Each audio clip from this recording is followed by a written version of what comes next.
Donc l'arrivée à l'entretien, l'entretien s'est fait au 13 sud de l'université et donc on arrive au rez-de-chaussée du bâtiment et on est accueilli par l'administration de Sciences Po.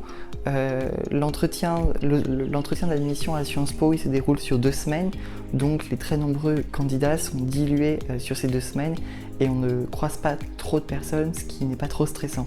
Quand on monte ensuite dans les couloirs, on est accueilli par notre jury, on rentre dans la salle, on salue, le jury se présente et on va se présenter à notre tour. Il nous demande de nous présenter soit en un temps donné. Pour moi, c'était plutôt d'axer la présentation sur le pourquoi je voulais aller dans le double cursus entre Sciences Po et la faculté de sciences et d'ingénierie de la Sorbonne. Ensuite, l'entretien il a duré une vingtaine de minutes, comme indiqué sur le site de Sciences Po. Ça pourrait être plus long ou moins long, mais là c'était vraiment 20 minutes. Et il y a eu un enchaînement de questions. Je pouvais développer les réponses, j'avais le temps de le faire, on ne m'a pas coupé.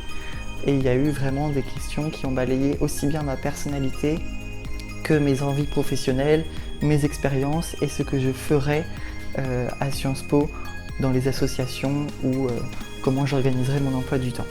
Quand je suis sortie de l'oral, c'est vrai qu'on vient de vivre un moment qu'on attendait depuis 3 mois, un moment très intense, stressant forcément. J'ai réussi à passer le stress derrière moi pendant l'oral, mais en sortant, on est dans un premier temps, je pense, satisfait. Et puis plus le temps passe entre l'oral et les résultats d'admission, plus on stresse, plus on se remémore les souvenirs de l'oral qui étaient un peu plus flottants.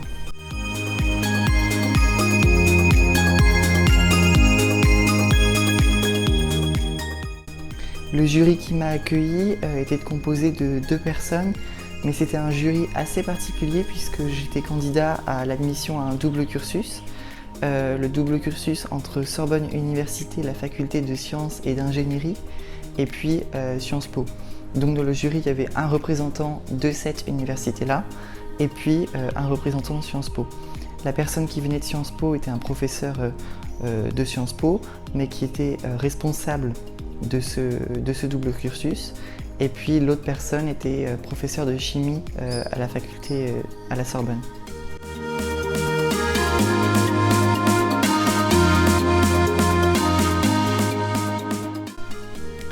L'entretien s'est plutôt déroulé dans une ambiance, je dirais pas confortable, mais agréable, puisque c'est bien un entretien, c'est pas un oral à proprement parler.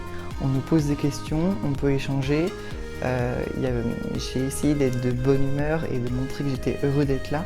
Et puis les questions se sont enchaînées, mais sans stress et sans pression vis-à-vis du candidat.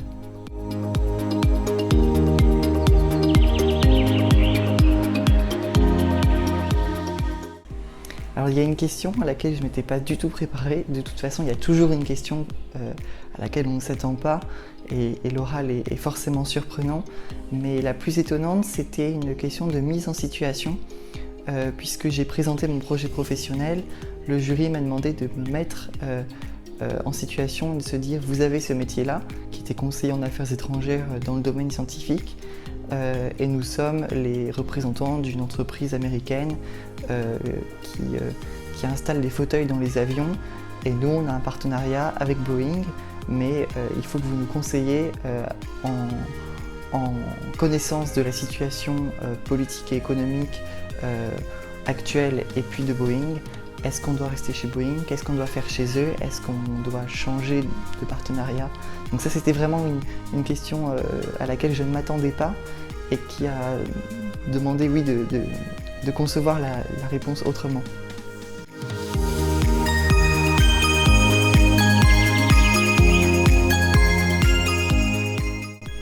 Alors la préparation s'est faite en plusieurs phases. J'ai été dispensée des écrits de Sciences Po, donc j'ai su dès février que j'étais pris aux oraux qui se déroulent à la mi-mai. Donc j'avais 3 mois pour bien me préparer, ce qui était une chance et il ne fallait pas la négliger. Il ne faut absolument pas préparer son oral à la dernière minute. Donc j'ai, dès lors, dès février, je me suis abonné à certains journaux que je lisais déjà sur mon téléphone ou sur l'ordinateur, mais pour vraiment les avoir au complet, avoir les articles payants et puis avoir une visualisation complète de l'actualité en France mais aussi à l'international. Donc ça c'était le premier point. Ensuite j'ai acheté certains bouquins de conseils à la préparation mais surtout par exemple le bilan du monde qui permet de se renseigner sur la politique et sur la situation économique de certains pays. J'ai revu les bases de culture générale comme les capitales et les pays. Et puis quand ça a avancé, une fois qu'on a travaillé le fond, il faut aussi travailler un petit peu la forme de l'oral avec dans un premier temps comment est-ce qu'on va se présenter, bien travailler la façon dont on va se présenter, savoir faire un lien entre l'école et soi, pourquoi est-ce qu'on veut aller dans cette école-ci, qu'est-ce qui m'importe dans ce cursus, qu'est-ce que je vais y rechercher, quel est le lien entre cette école avec le mois d'avant et le mois que je veux construire. Et puis pour l'oral, j'ai eu besoin de demander conseil à pas mal de personnes. Donc premièrement, une professeure de mon lycée qui m'a entraîné, moi et une autre élève, à passer des oraux, puisque c'est quelque chose d'inhabituel et qui est assez stressant au début. Aussi à d'autres intervenants comme une association sur Bordeaux. Et puis j'ai pu passer des oraux avec des anciens élèves ou des élèves actuels du double cursus.